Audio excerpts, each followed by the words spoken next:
To my channel Anesha Birbhum লাইফে আপনাদের অনেক অনেক অনেক স্বাগত। আশা করি আপনারা খুব ভালো আছেন, আমিও খুব ভালো আছি। এখন বাজছে সকাল 7:26। আমি আমার ভিডিওটা স্টার্ট করছি। হ্যাঁ, আমার বাপের বাড়ি আজকে শেষ ব্লগ। আজ আমি চলে যাবো শ্বশুর বাড়ি, তো তোমরা ব্লগে সব কিছুই দেখতে পাবে। আর দেখো, মুখ ব্রাশ হয়ে গেছে, জাস্ট একটু আগে মুখটা ধুলাম।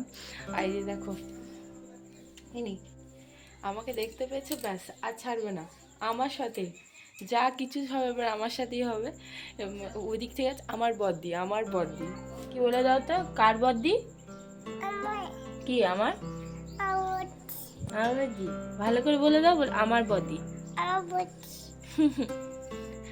তো চলো, তোমার ভিডিওর সাথে থাকো। মায়ের সাথে চা খেতে বসেছি, আর টুকিটাকি গল্প তো যেরকম হয় মামের। মানে মায়ের সাথে যেহেতু ধরো এখন থাকা হয় না, মায়ের খুবই মন খারাপ, কারণ আমি একটাই মেয়ে। তো যাই হোক, শ্বশুরবাড়িতে চলে গেছি যথারীতি। তো যখনই মানে এক টাইমের যখনই যেটুকু টাইমের জন্য যাই, যেন মা একদম আঁকড়ে ধরে থাকে। আর এদিকে দেখো, সব থেকে একটা স্পেশাল জিনিস আমি পেয়েছি খুঁজে। এটা আমার অনেক ছোটোবেলাকার, কিন্তু এটা কি হয়েছিল, আমি চাবিটা খুঁজে পাচ্ছিলাম না। তো এই সময় চাবিটা ভেঙে দেবো করে, জিনিসটা নষ্ট হয়ে যাবে, তাই কখনো ভাঙিনি। তো কালকে আলমারি খুঁজতে খুঁজতে এই চাবিখান পেয়েছি। আমি দেখছি এটা কী ব্যাগেরও দেখছি চাবিগুলো বেরিয়েছে। তো যাই হোক, তাহলে আমাকে আর ভাঙতে হলো না, চাবি দিয়ে আমি ভালো করে খুলতে পারবো। দেখি ক টাকা পড়ে আছে, বুঝতে পারছি না।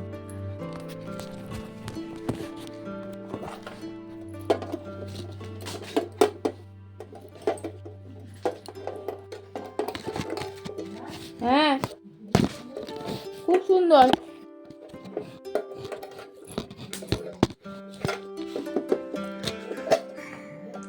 দেখি ক টাকা পড়ে আছে আদৌ। সেরকম খুব বেশি ছিল না, কারণ একবার চাবিটা খুলেছিলাম তখন সব থেকে বেশি টাকা ছিল, ওগুলো বার করে দিয়েছিলাম। আর এদিকে যখন এখন তারপরে বেশি ঢোকায়নি, 10 টাকার কটা কয়েন ছিল। তারপরে যেহেতু চাবিটা হারিয়ে গেছিলো বলে আমি আর টাকা ভরিনি। ঘর ঝাড়া, রান্না করে এই করে সারা দুপুর সন্ধ্যাবেলায় খুব ক্লান্ত হয়ে পড়ে।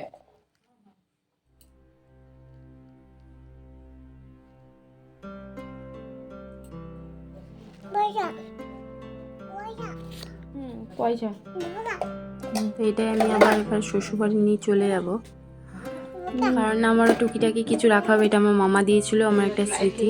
এদিকে মা উনুন ধরাচ্ছে, এদিকে মা উনুন ধরাচ্ছে।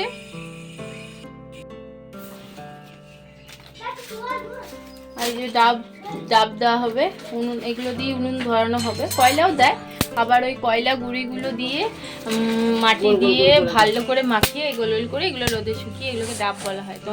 তোমাদের যদি কিছু করা হয় প্লিজ কমেন্ট করে জানাবে, তোমরা এগুলোকে কি বলো?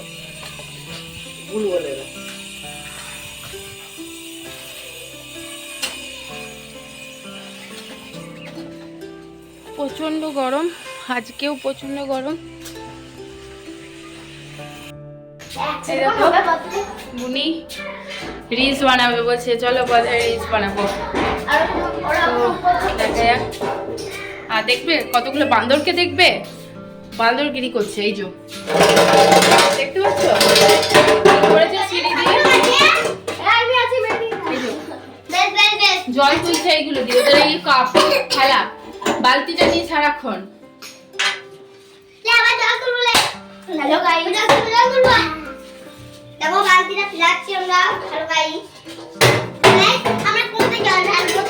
জল তুলে তুলে চলছে, এই খেলা।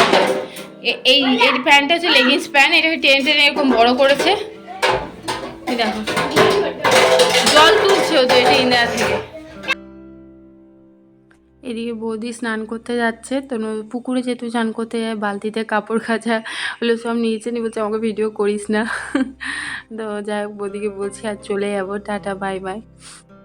আর দিয়ে দেখো, বুনু কাকুর কোলে ছিল, আমাকে দেখে বলছে বদ্দির কাছে যাবো। দেখো কাকুর কোলে কেমন বান্ধব চায়ের মতো ঝুলছে বলো তো। তো যাই হোক, ও আমার কাছে চলে এসেছে, কারণ আর বাবার কাছে থাকবে না বললো। আর এদিকে দেখো, আমি কাজু আর আমন্ডগুলো রোদে দিয়েছিলাম, এতে কিশমিশও আছে। পিঁপড়ে লেগে গেছিলো জানো তো, নি কেমন গুঁড়ো গুঁড়ো করে দিয়েছে। তো আমি দেখলাম, মাকে বললাম, তাহলে মা বললো একটু রোদে দিয়ে দে, ঠিক হয়ে যাবে। এই যে দেখো চলে এসছে আমার কোলে। বলেছিল, আমাকে দেখতে পেয়েছে, বলছে বদ্দি ভাইয়ের কাছে যাবো।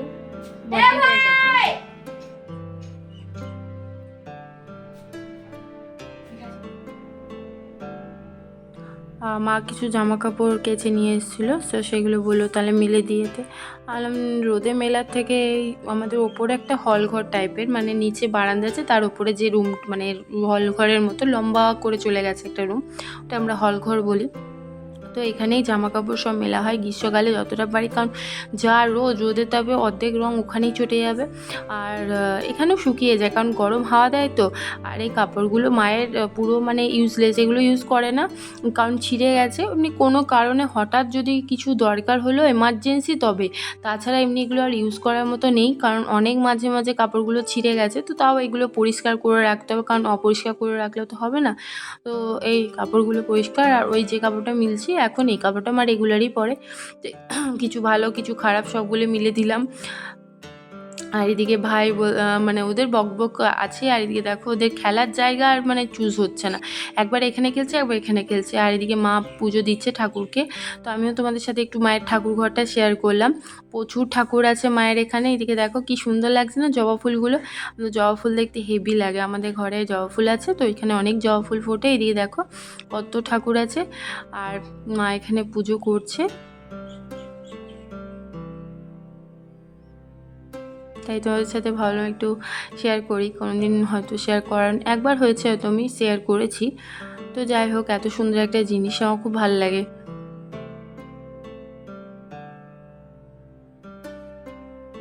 আর এদিকে দেখো এই যে আমার মানে ওই যে সরস্বতী ঠাকুরটা দেখতে পাচ্ছ হলুদ রঙের কাপড় পরে, ওটা আমার ছোট্টবেলাকার, অনেক ছোটোতে আমি মানে আজ থেকে ক্লাস যখন 2-এ পড়ি তখন মা নিয়ে এসেছিলো মামার ঘরে ব্যানাচিতি বাজার থেকে। তো তখন থেকে সরস্বতী পুজো যতবারই হয় আমি ওই ঠাকুরটাই পেতে ঘট পেতে পুজো করি, আর অন্য কোনো ঠাকুর আনি না। আমার উনি বিদ্যা দেবী, উনি আমার যত পড়াশোনা বলো বা যত বিদ্যা তিনিই দিয়েছেন। অতএব আমি ওই ঠাকুরটাকেই রেখেছি আমার ঘরে, এবং সরস্বতী পুজোর সময় ওনাকেই বারবার পুজো করা হয়। তো যাই হোক, আমার খুব ভালো লাগে, আমার খুব মানে বলে না একটা হয়ে যায় বিশ্বাস বা একটা ভালোবাসা জন্মায়। তো ওই ঠাকুরকে আমি বদলে অন্য ঠাকুর পুজো করতে এখনও পর্যন্ত পারিনি, যদিও আমার বিয়ে হয়ে গেছে এখন, এবারে জানি না কি হবে। তবুও চেষ্টা করব যেন আমার ওই ঠাকুরটা মানে সরস্বতী পুজোর সময় মানে সে একেবারে বলবো কিছু না হয় যেন না থাকে। আর এদিকে দেখো শারদা মায়ের ছবি আছে আমাদের ঘরে। এরকম পা মিলে শারদা মায়ের ছবি আমি শুনেছি ঘরে রাখা খুবই ভালো, তো আমাদের ঘরেও আছে। আর রান্নাঘরে যদি এরকম ছবি রাখা হয় তোমরা রাখতে পারো। আমার এটা দেখো কুসংস্কার বলতে পারো, যাই বলতে পারো, এটা কোনো মানে ম্যাটার নয়, মানে বিশ্বাস সব কিছু। আর এদিকে দেখো এই ছবিটা দেখছো, এটা আমি যখন ক্লাস 12-এ পরীক্ষা দিই তখন অনেকটা গ্যাপ থাকে, তখন আমি এই ছবিটা এঁকে দেওয়ালে চিটিয়েছিলাম। তো অনেক দিন হয়ে গেছে। আর আমার এদিকে পার্সেল চলে এসছে, ফোনও এসে গেছে, তো আমিও টাকা নিয়ে ছুটছি পার্সেলটা নেওয়ার জন্য।